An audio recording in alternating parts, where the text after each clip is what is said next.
And welcome to the SpartanMag.com VCast. Jim Comparoni's Paul Konendijk, Chrysler Center. Michigan State, huge victory over Michigan tonight. Michigan State number 14 in the country, Michigan number 12 in the country. Place was pretty excited tonight. Michigan fans were pretty excited about possibility of really dealing Michigan State a very uncomfortable defeat tonight. Didn't happen. Michigan State charges back, wins by 13. I don't know what the score is. You know what the score was? I don't have any. 75 to 62. There you go. Paul's got the score. Michigan State goes a half game ahead of Michigan in the Big Ten standings. Remarkable performance by Michigan State. You guys all saw the game. Michigan State, Friday night national television on Fox. Jace Richardson, outstanding. Trey Holloman came through big. Michigan State rebounding strong down the stretch. Dusty May, his comment was Michigan State was the aggressor. I think Michigan State brought 40 minutes of rivalry basketball tonight. Michigan didn't quite do it. And Michigan State, great win for them. Top 15 basketball, great rivalry game. The Spartans, Paul, look at them. Yeah, I think Michigan State played really good. And they started hot, which doesn't always happen here. Then they had a rough stretch, a real rough stretch in the first half where they fell behind by a significant margin. And then they kind of clawed back into it. And I think the second half, you saw one of the better halves of basketball this season. I think Michigan State was fortunate to be within 4 points at halftime. With the way they played, 9 turnovers in the first half, that was terrible. And Michigan State can't have those kind of turnovers. And I think that kind of played into what Michigan having the lead. Michigan's the team that turns the ball over. I mean, that's been the scenario all year long, and Michigan State was that team in the first half, and they weren't able to exploit Michigan's weakness. And I think in the second half, Michigan State did a really good job of exploiting the weaknesses in Michigan's defensive scheme. They were able to get to the basket quite a bit, get high percentage looks, and they took care of the basketball while playing pretty good defense. And it was a really impressive win, and I think nobody cares that Michigan State came in here with tired legs, and they did, playing two really difficult games before this one. And if Michigan State had lost this game, it would have been the end of the world from a fan perspective. We've seen that in the past, good Michigan State teams coming in here and losing to teams that aren't as good as this Michigan team. And there's been a lot of fan, angst and apathy and whatever you want to call it, but Michigan State found a way, dug deep, and Michigan looked like the tired team at the end. And I think that was pretty impressive with what Michigan State has done in terms of preparing for these 3 difficult games. But the players deserve a lot of credit for taking what they've gotten and continuing to work, doing the film session outside of practice, outside of the basketball building, and talking to each other, and also always being on the same page, regardless of how many minutes they play. They had to use every minute since that Purdue game ended. Every minute was used strategically for every player on the roster, whether it be rest or meetings or when you're eating. And they had to lock it in because this game meant so much, and they were really at a disadvantage in terms of preparation and rest, and they had to do it that way to get this result. It was impressive. Yeah, and I thought one of the key things for me was like a guy like Colin Carr, and we can talk about him improving on defense, but the defensive minutes he played, I think, in the second half against Danny Wolf and some of the driving stuff, I think that took Michigan out of what they want to do. I know that Wolf still had 5 assists in the second half. He's a tremendous player, but just being able to guard that driving action that he does and not have him go all the way to the basket, that ability to drive to the basket that he possesses, it really deconstructs everything. The best defenses out there. So when he can drive all the way to the basket, it just messes everything up. And I thought Colin Carr, played some really good defensive minutes at a time where I was a little bit concerned because you got Jackson Kohler with 3 fouls, Carson Cooper, the best big man defender with 3 fouls, Simone Zapala has got foul trouble, and like you pointed out, that all 3 of them had 3 fouls, and Michigan State went small in the second half out of necessity. Yeah. And Carr got it done. And it made him work. It made Danny Wolf work. And I kept waiting for them to call timeout, go down low, post him up, and begin to try to exploit that matchup of a 7-footer versus a guy who's 6'5", and Michigan never really quite got that squared away. I think I'm not going to say I know why, but I also felt like there was times in that second half when Michigan State started pulling away that Vlad Golden was getting tired, and Michigan they don't have like the Juwan Howard teams had pretty good bigs coming off the bench, and they didn't have dynamic bigs the way that Michigan has dynamic bigs right now with Golden and Wolf. But what they had better defenders coming off the bench, better length, and Michigan was forced to go with Will Shetter quite a bit in that second half because they needed to get either Wolf a little bit of rest or Golden a little bit of rest. And when Shetter's on the floor, Michigan State was able to drive, and they were able to do a whole bunch of different things. And I didn't feel like Golden and Wolf were on the floor together much in the late minutes of this game, and I think that's because they had to be earlier in the game. I still think that they could have went down low to Wolf because that's part of his game, and they didn't. They didn't do it. And Carr, out of necessity, Michigan State went small with like 16 minutes to go in the game, and Michigan State went small the rest of the game except for maybe a 45-second stretch where they put two bigs back out there. And I would have thought, man, I don't know if that can work against Michigan. Not only do they have size, but they've got skill to go with that. And Carr was able to just dig down and use his quickness and his strength and that arm length and play some horsepower basketball. And that goes all the way back to, what was the game? Was it Rutgers when he guarded Ace Bailey? Was that his name? He guarded Ace, whatever his name is, first-round draft choice. 6'10". Wing. When Carr guarded him that day, it was... It's another layer on what you're able to do. It's another card in your hand that you can play at some point later in the season. Tonight we saw that point later in the season when Carr guarded Wolf, and it didn't hurt Michigan State. The difference between Wolf and Bailey, obviously, there's a size difference, but Bailey is a young player. I mean, he's got all kinds of ability. He's going to be one of the first few players taken in the draft. But he doesn't have the ability to change speeds with his dribble, and he doesn't have the craftiness that Wolf possesses. So, I agree with what you're saying. Like it was a good test for Carr, and that was a really good thing where he could just kind of use his athleticism. But this is different because Wolf has the strength. It should have the strength advantage, on Carr, and he also has the craftiness, the ability to change speeds with his dribble, use his body better than Bailey could. So different players, but when Carr was able to do that, that gives you confidence as a coaching staff to say, all right, Colin Carr, we got another one for you. Try to check this out. I agree, and it shows you the development of his game because earlier in the season, I don't think he would have been able to do that against the dude from Minnesota. I agree. So even the second time they played Minnesota, he wasn't able to do that to the extent that he is tonight. With Garcia, Dawson Garcia is a 6'10", basically you can call him a power forward, but a point forward sometimes, but he does a lot of really good things. And so it just shows you the maturation in Cohen Carr's game, and I think he's getting better and better at being able to guard wings and guards as well. So he is taking the steps to becoming that kind of multi-dimensional defender that some of Michigan State's best teams have had in the past with guys like Brandon Dawson or Xavier Tillman, or even like Kenny Goins.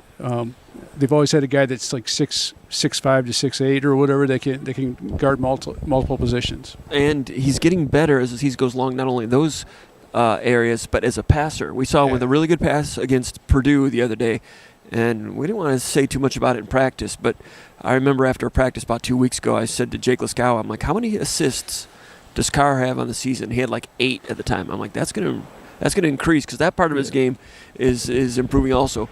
What I say when I drove down here in practice, we can't talk much about what happened in practice. What I say about Trey Holloman? Dude, I sat there.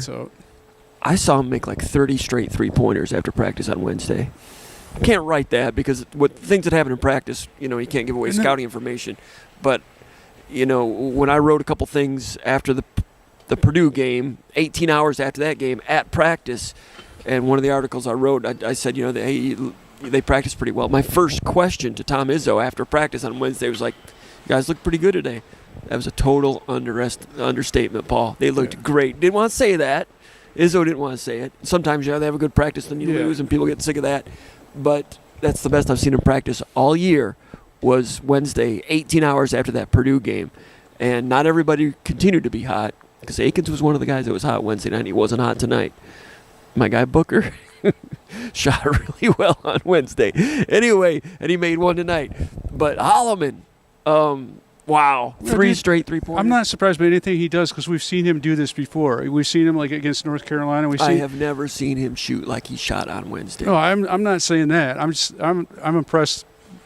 Anybody that makes 33s in a row. But, no, that's Holloman. Right, but anybody that does that is impressive in practice. Either one of them. But what we've seen him do some things in games, and like I said the other night after when we were talking, like after one of our recent VCasts, and after the Purdue game, you just expect Holloman makes tough shots. He's the one guy that has confidence where he's got confidence, and that's and he can get hot. And he doesn't, he's a team player, so he tries to put the team first. Mm-hmm. But he's not afraid to take that heat check 3 like the one that he took there. Afraid. And it was not. I mean, if it wouldn't have gone in, it would have been a bad shot. But we've seen him hit 3 threes in a row and really quick. Yes. succession. We Yes. saw him against, was it Minnesota where he did that? 3 against his straight Minnesota. hometown team. And Yeah. what I liked about that is he didn't, after getting his team up and making those threes, he wasn't out there hunting more of them. I think the balance, a good point guard will put his team on his shoulders when they need it. Yeah. And he also knows how to play the role of facilitator. I think Yes. that spurt that he had tonight kind of made up for a couple of plays where he tried to do too much with his passing in the first half. Those alley-oops. Yeah, alley-oops, and they were close. Some wild pitches. It's funny because it seems like every time it's Takar, he throws perfect alley-oops to Carson Cooper. Does he not? Like when he throws he throws perfect ones to Carson Cooper, but it seems like he gets so excited when Carr's running down the floor.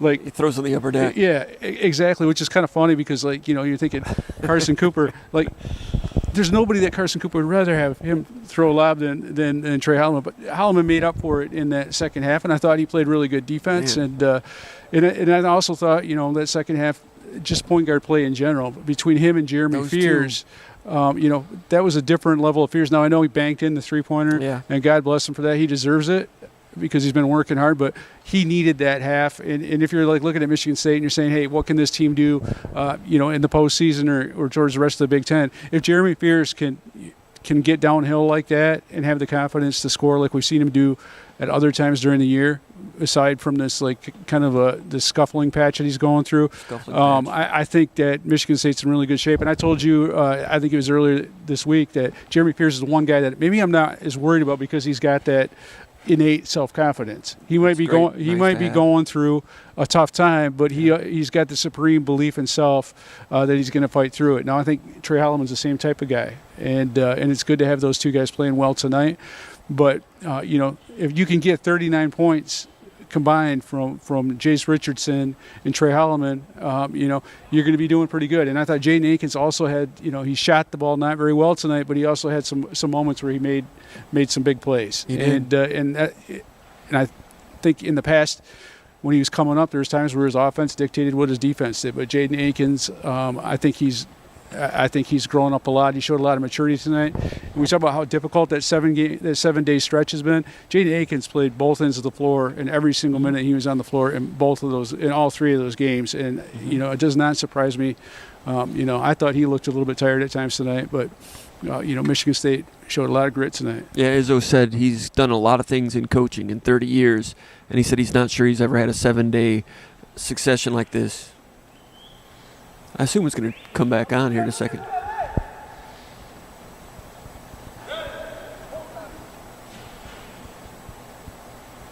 I hope you're still here when the lights come back on, Paul, because I might not have an alibi. I hope my wallet's still here. You talk about, I'm the one that's got blood on my back seat. That's true. We don't want to talk about that. It was his dog. The dog had a mishap. So, not ideal.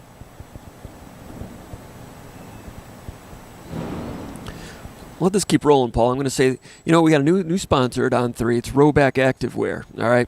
There's only one way to describe Roback: best fit, best feel. For those who aren't familiar with Roback, they are completely changing the game. They are completely changing the game, Paul, with their incredibly comfortable activewear. Roback has released a lot of new items within their new licensed game day collection. And I think you're going to love them, Paul. I think these people are going to love them. They sent me a couple samples, and it's good stuff, man. I'm not going to love them until they send me samples. All right, we'll see what we can do there. They've got great polo designs and a clean hoodie look and a quarter zip. They've got quarter zip designs from some of your favorite teams, Paul, and it's definitely worth checking out. Nobody else on the market is pairing these items with custom designs that are also quality for activewear. And a Michigan State line is going to be dropping on March 3rd, so keep an eye out for that. Roback.com. That's spelled RHOBACK. RHOBACK.com. Also check out Roback's everyday shorts and their Delta performance pants. They have both super comfortable.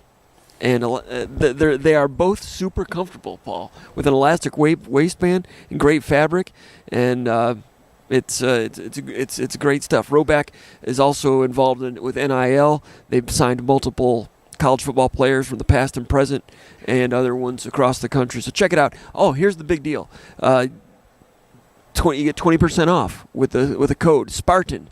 all caps, SPARTAN. Go to roback.com. That's RHOBACK.com. Michigan State Apparel will drop it on March 3rd. Roback.com, new sponsor, and we're excited about that. The lights are out for a minute. I don't know how much of that we got in here, Paul, but I'm a little bit upset with you that you didn't give him my size, man. Yeah, you know how things are with those, but we'll try to set you got all the Roback. It rhymes with throwback. Yeah, and we got it. It's good stuff. Trey Holloman is at a cruising altitude right now. He's looking stronger, like I said a couple of weeks ago, confident. And the great thing about that confidence that he has is when that shot clock gets low or the offense gets a little stagnant, you don't have to look around very long to find a dude that's willing to let that rock fly. And tonight he hit one, against that drop coverage at medium range. And then Michigan started getting out on him in that drop coverage. They respected Holloman. That word is getting out on him. And those 3 straight three-pointers, semi-legendary performance and a big win tonight for Michigan State. Holloman etching his name in this rivalry's history, Paul. With and go back to Jace Richardson. I mean, he's a freshman, but he's grown up in this rivalry. But to see him do that on this stage, and he's just so creative and just finds a way to finish. Man. Yeah, I mean, I don't know. He's got a feel for the game, right? So I wouldn't say creative. It's like I'm thinking of like having grown up playing tournament golf. I can think of some people that have really good short games and they just have a feel for what to do. In those situations, people call them creative, but I think sometimes it's not creative; it's just innate. It's like it's just kind of a feel for the game. He doesn't he doesn't panic. You don't see him get sped up when the shot clock is in a bad situation. In this game, we've seen a lot of really good players, a lot of really good guards over the years have a hard time on this floor. I'm thinking of just guys like Mo Agger, at times, or just Gary Harris. Just guys, it hasn't always been easy to play here, even when Michigan State's had teams that are better than Michigan's. But the poise that Jace Richardson played with tonight, that was a big deal. He started hot early, but I think he always also finished the half pretty well. I think Michigan State made 5 of their last 7 shots to finish that half, and that was a big deal. But to have him and have that poise. And have him do that without hunting shots, because we see a lot of guys make, I think a lot of times when you see a 21-point performance, I don't know how many shots he took, but he didn't take a ton to get it. And he's been really Richardson? He's been really efficient. 7 out of 12. He's been really efficient with his shot this year, because lots of times you see guys reach, like Braden Smith the other night. He scored 17 points, and or Tyson Walker, he was always around his average or maybe a little bit above his average, but sometimes it takes a lot of shots to get it. With Jace Richardson, it seems like he's always within the flow of the offense, and it's really tough, I think, for Michigan State, until Akins and Fears are shooting that a little bit better. It's really tough not to have Richardson and Holloman at times on the floor together, because I think those 2 guys out there together, it really kind of changes things, because then you got 2 guys on each side of the floor, 1 guy on each side of the floor that can do some things, and both of those guys can create, off the dribble. And I think really it's tough to guard Michigan State when you've got Jeremy Fears out there, when you've got Trey Holloman and Jace Richardson. All those guys have point guard skills, and you don't play many teams that have 3 legit point guards on the floor at the same time, because everybody, some of the recent Marquette teams have had that, and it's hard to guard that stuff. And I think even to a greater extent, I'm talking about Michigan State caliber point guards. There's a difference between a point guard or a combo guard in the layman's terms or whatever. I think a combo guard is a shooting guard that can dribble. But everyone wants to be a point guard. Be able to play point guard at Michigan State is a little bit different, and it's a little bit more challenging. But each of those guys are capable and have shown that they could play point guard minutes at Michigan State. When you put those guys on the floor at the same time, and when you have a Kohler and a Cooper out there as well, both those guys can set screens. When you have guys that can set screens as well as Kohler and Cooper can, and you've got 3 point guards on the floor, it's tough to stop Michigan State, even though they're not a good 3-point shooting team. On most nights, but like Danny Wolf said, he says, I don't care what the stats say, they've got some high-end guys that can shoot on a given night. We saw that tonight. Michigan's been a good 3-point shooting team all year. Michigan State's not. But tonight, Michigan State hit one. They had the banked one that was favorable for them. But Akins, I don't know if it's ever going to happen, but with those guys, with their ability to drive, if Akins can ever start complimenting them just as a set, just as a spot shooter, because with the way those guys can drive and handle it, you don't need Akins to do as much of that, even though he wants to do it, and he got in trouble once with the drive when he missed tonight. But as those guys develop, and if they continue to improve as they do, Akins's role could become a little bit more defined, just as a shooter and a defender, and going to the offensive glass, and that could, like I said last week, I don't know if I mentioned this to you or not, but for Akins to become a Robin instead of a Batman. He came into the season supposed to be the Batman, and it took a while for those wrinkles to be ironed out, and that's probably not his game. Meanwhile, Jace Richardson's really elevated, but Akins can be a hell of a Robin if he starts making more of those three-pointers. And I will say this with Akins. I mean, he had that one drive tonight that was ridiculous. That reverse layup? Yeah, that was tough. He went baseline in this game, too. I think that he made a play. So, and you know what? He's never been a good passer, but they began the Purdue game a lot with Akins driving to pass. Yeah. I never asked around about that to see if that was like a plan, but it had to have been a plan, because in the first 7-8 minutes, you knew that Purdue was going to identify him as a scorer, and he was driving and dishing for people for open shots, which was interesting. Hey, it's Tom Izzo. 30 games, get your crap together, and they change a little bit every single week as they tighten those screws, Paul. Yeah, and I think even though Jace Richardson, going back to him for a second, even though he had a big first half, I really like what they did to start that second half. They went inside to Kohler. And he kicks it out to the wing, but then it's like a hockey kind of assist. He kicks out the wing, and they get Jace Richardson in the corner. So I really like what Michigan State is doing, because I think they're at their best. When they get the ball inside and out, and and they're not just always on the perimeter. I think that there's a lot more diversity this year in what they do on offense than what they did last year. I got a shortened version of the Schupan thing. As you know, Michigan's recycling rate has fallen from 90% to 73% in recent years. Michiganders are squandering $105 million a year because they're not taking enough bottles and cans back. That's hurting our environment. So help the environment, help yourself, help your beaches and lakes and roads. Take them back. Take them back. A message from Schupan, a great Michigan company dedicated to recycling and dedicated to the Michigan State Spartans. Paul, coming into this season, who had it on their bingo card that Michigan and Michigan State would be playing for first place on February 20th? I don't know, but they're two of the best. Nobody. They're two of the better coached teams in the Big Ten, and I really like a lot of what Michigan runs. I think one of the things I was talking to you about is, I mentioned I just mentioned a minute ago that I think one of their weaknesses is is not having like maybe a guy that can play like a defensive type big coming off the bench. But I do think that I've seen those guys block shots at the rim yeah. But I'm just saying, what's strange about them is they switch everything, so they're not afraid to put a center on a point guard. And they're like, go ahead and step back and shoot it, or drive. I'm going to block your shot at the rim. And a lot of teams haven't really been able to take it. And Michigan State got switches tonight and didn't really try to take advantage of it. I think Michigan State just wanted to go ahead and run their offense. There were times when Fears was being guarded by Golden, and State just ran their stuff rather than taking a center to the rim. But I do think in the second half there were a couple instances where they got to the rim. I thought they'd be able to do it, more frequently. And I think, but I do think one of the things that in this NIL era, the fact that having 2 7-footers like that really creates problems for you, because there's not a lot of big man depth. And I think I felt like I told you coming in this game I was worried about foul trouble, and I wrote about that yesterday. But I was for Michigan State, I'm like, because that's what happened to Purdue. Purdue's got 2 pretty decent defensive big men in Kaufman Wren and Caleb First, but the difference between that first meeting where they just dominated. They shot lights out in that game too, but the difference between that and the rematch here is foul trouble. Kaufman and Rennan First both fouled out. I felt like Michigan State has got better defensive depth, and the only time on the front court, the only time we've seen Michigan State really have foul trouble was against Indiana. And I think that was a bigger component of that loss at home to Indiana than people realize, because everyone wants to talk about zone and all that stuff, and they're still talking about it tonight. But I think the big deal is the fact that Indiana had exploitable matchups that they could ride, and shoot higher than 50%.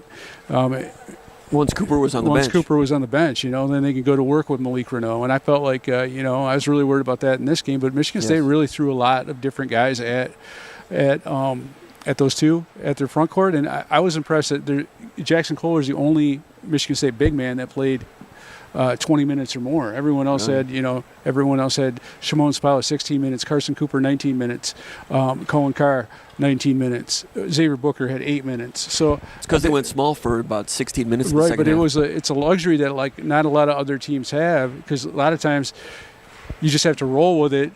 And until you foul guys out, and that's one of the reasons why Michigan has had so much success, in my opinion, of coming back late in games because. The best defensive players haven't been out there, and when you don't have bigs that can defend or depth, then you're gonna like guys like Golden and Wolf are gonna feast. And don't overlook Michigan State holding Donaldson to just one field goal, and that's another strength that's starting to emerge for this Michigan State team, is Fears and Holloman as a tag team point guard defenders, each playing 20 hard minutes or thereabouts of defense in a game against Donaldson. So Donaldson's seeing 20 minutes of Fears and 20 minutes of Holloman. Yeah, it spreads out, and there's switches, and they're on the court together. But in general, it's the same problem that Braden Smith had. Those guys are playing a lot of minutes, but they're getting some Michigan State's point guard tag team defenders. As defenders, those two have a way of throwing a monkey wrench into your offense because your point guard is going to see defensive pressure that they don't normally see and a level of freshness that they don't normally see. Yeah, and then you got with the switching and stuff like that, and you get sometimes those guys that are matched up on Jace Richardson and Jaden Akins. I think Jaden Akins has been a really good defender this year, but Jace Richardson, he continues to play good defense for a guy being in his first year in the program. He just plays smart basketball. But I thought Tom Izzo, one of the things that he was saying tonight in the post game was when he's raving about Jace Richardson is how much better he is on defense now than when he started the season. And you for a guy that's scoring like that as a true freshman, you expect him to blow some tires in defense, and he doesn't. And then Donaldson, Michigan's got a real good point guard in Donaldson. Also, when Michigan scores, he's got to get back on defense every single time because Fears is bringing it right back at him, or he's going to the bench. Then Holloman's bringing it right back at him at 90 miles an hour. So the wear-down factor there, it is a factor. It's working well for Michigan State. Dusty May was asked about the rivalry situation and whether he learned anything with this rivalry, or if he felt his team was ready for the rivalry. And Dusty's like, well, if you lose, people are going to look into that any way they want. But I'm sure that Izzo, he didn't say it publicly, but I'm sure that Izzo challenged his players. Hey, they've got a lot of new guys. They don't know about this rivalry. You do. Let's go teach them what the rivalry's about. Yeah. And Michigan was really good in the first half. And sometimes if it's not a rivalry to you, you can shoot. You don't have the anxiety, and you might shoot real well, like Michigan was for a little while. And sometimes Michigan State in a rivalry situation over the last 30 years, they might get 2/10. That was a problem, I thought, against Bo Ryan for a lot of years. But Michigan State, over the course of time, the defense, the intensity, the pace, the rebounding, I do think that Michigan State brought a lot of urgency. And as Dusty May said, Michigan State was determined tonight, and that was one of his takeaways. So he saw what it was about a little bit more, and it was different for Michigan State. Yeah, but I also feel like Michigan State, they didn't handle their business in that first half. They made a lot of mistakes that led directly to Michigan points. And they missed open shots. Michigan State missed some good shots. They missed both Akins and both of those guys. They missed. Ian Holloman missed open shots against really really good looks. Jackson Kohler's hit a few of those threes lately. He missed one of those. A lot of open shots. We talked about Akins earlier. Those guys were I think they were combined 4 for 12 in the first half, and I can't remember those guys having really guarded looks. They were all pretty wide open. So that's part of it. The turnovers that led to easier baskets for Michigan, that was part of it as well. I thought this Michigan crowd was one of the best I've ever seen, having come down here for a long time. And that maze out deal with the stripper cowboy hats and the light up things, that did, Michigan State players were very complimentary of Michigan fans and the environment that was out here. These guys, it was a sellout. It felt like a rivalry game. The people at Chrysler Center, they came came out in force. You had Aiden Hutchinson here. John Beeline was here. Fans wanted to win, but Michigan State handled that really well, and that bodes well because not all these road games that Michigan State has played, some of those are a little bit sleepier. But for them to play on the road as well as they did against Michigan with a full house, at Illinois, which is always one of the better places to play in the country, that bodes well for Michigan State. But to beat good teams, to beat top 15 teams, to have 3 straight wins like this. I know Michigan State in the past has there's been teams that aren't as good as this one that have won, beaten top 5 teams, and teams that are ranked really highly. But for Michigan State to do this in the era of a 20-game Big Ten conference is impressive, considering especially the short turnaround, the fact that they've never played a Dusty May coach team,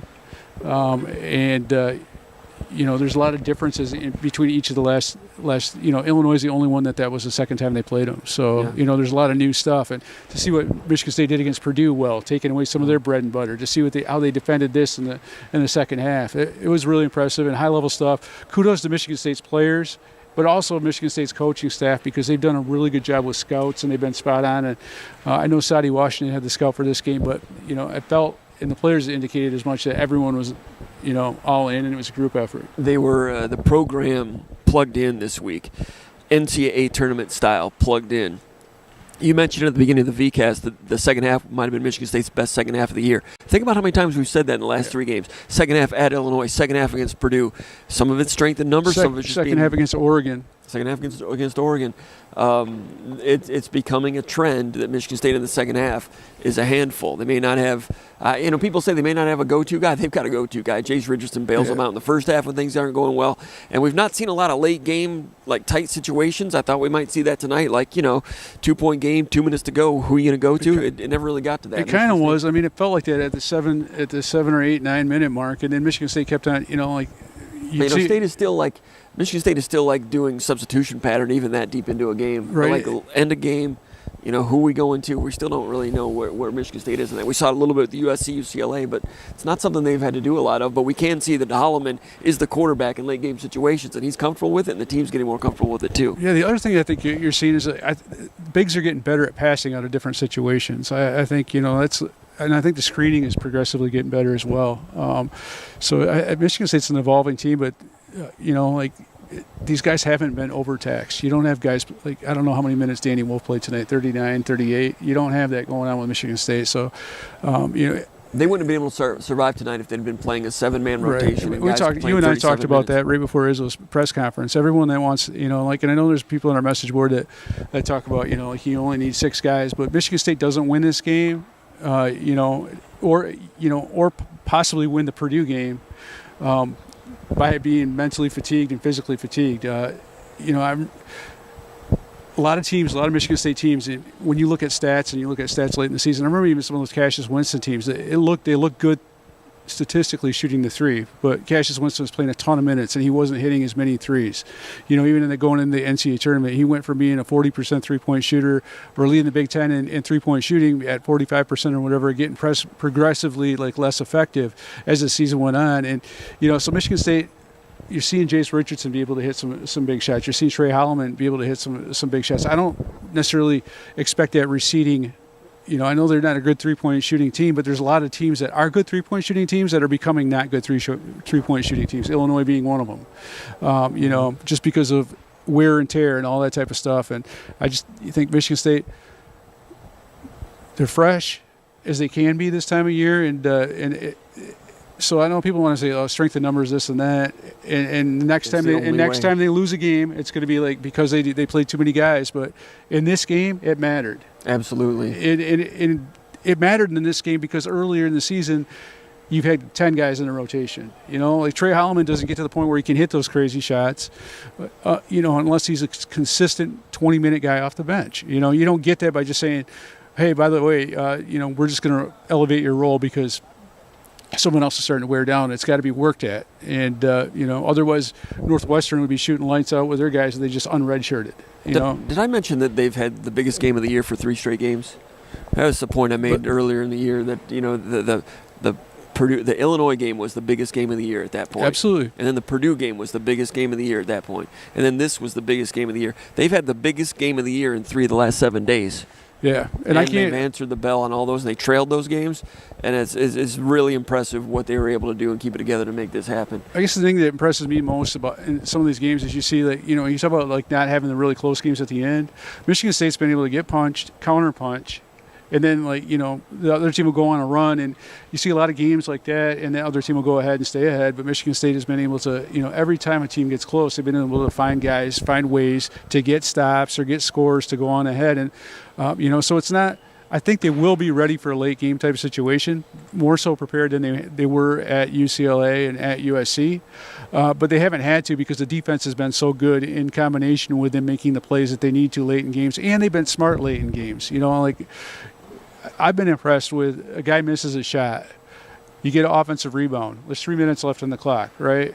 a lot of times when there's an offensive rebound and there's a kick out, a guard's going to hoist a shot because he's open or whatever. Michigan State's looked at the shot clock and continued to run clock. This is a smart Michigan State basketball team. And Kohler made that mistake against USC, but your point's well he did. taken. But I'm saying, like, Learned from that.